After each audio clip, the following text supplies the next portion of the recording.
ফেনী সদর উপজেলায় গ্রামীণ ব্যাংকের সরস্বতী বাজার শাখায় অগ্নিসংযোগ করেছে দুর্বৃত্তরা। এতে ব্যাংকের ভেতরে থাকা 3টি মোটরসাইকেল ও আসবাবপত্র পুড়ে যায়। বুধবার গভীর রাতে কে বা কারা ফটকের বাইরে থেকে পেট্রোল ঢেলে ব্যাংকটিতে আগুন ধরিয়ে দেয়।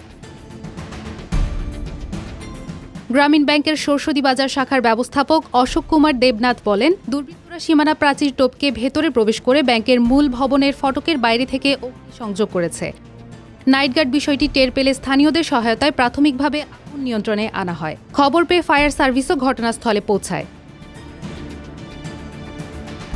ফেনী মডেল থানা পুলিশের পরিদর্শক সজল কান্তি দাস বলেন, খবর পেয়ে পুলিশ ঘটনাস্থল পরিদর্শন করেছে। এই ঘটনায় ব্যাংক কর্তৃপক্ষ থানায় অভিযোগ করবে। তদন্ত সাপেক্ষে প্রয়োজনীয় আইনানুগ ব্যবস্থা গ্রহণ করা হবে। সংবাদ পাওয়ার সাথে সাথে আমি নিজে আমার অফিসার ফোর্স দিয়ে ঘটনাস্থলে যাই। সেখানে দেখতে পাই যে গ্রামীণ ব্যাংকের কলাপসেবল গেটের ভিতরে রক্ষিত 3টি মোটরসাইকেলে আগুন জ্বলছে এবং গ্রামীণ ব্যাংকের কর্মকর্তারা সেটা নিবানোর চেষ্টা করছে। তৎপরবর্তীতে সাথে সাথেই ফায়ার সার্ভিসের লোকজন আসার পরেই আগুন নিয়ন্ত্রণে আসে। তো প্রাথমিক তদন্তে আমরা যেটা দেখেছি, এটা কলাপসেবল গেট ছিল, এটা বন্ধ এবং গ্রামীণ ব্যাংকটার চতুর্পাশে ওয়াল দেওয়া।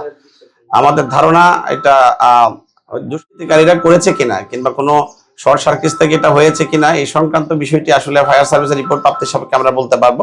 তদন্ত অব্যাহত আছে। পাশাপাশি তাদের যে নাইট গার্ড রয়েছে, নাইট গার্ডকে আমরা জিজ্ঞাসাবাদ করেছি। সেই প্রথম বুঝতে পেরেছে এখানে আগুন ধোঁয়া দেখেছিল এবং আগুন ধোঁয়া দেখেই তিনি প্রথম সবাইকে ডাক চিৎকার করে তুলেছে এবং ওখানে তাদের কর্মকর্তা কর্মচারীরা সকলেই উপস্থিত ছিল।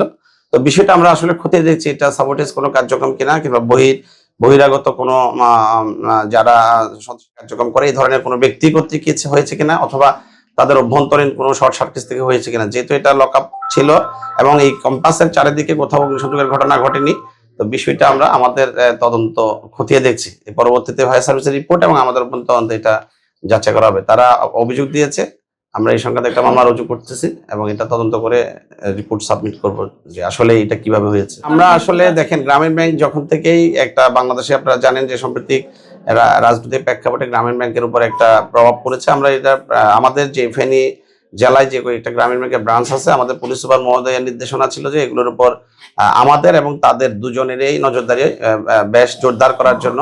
তো অনেক গ্রামীণ ব্যাংকের ব্রাঞ্চে কিন্তু আপনারা জানেন যে আসলে কোনো সিসি ক্যামেরা নাই। আমরা বলেছি যে তারাও যাতে সিসি ক্যামেরার আওতায় নিয়ে আসে এবং তাদের নজরদারি বাড়ায়। পাশাপাশি আমাদের নজরদারি তো রয়েছে।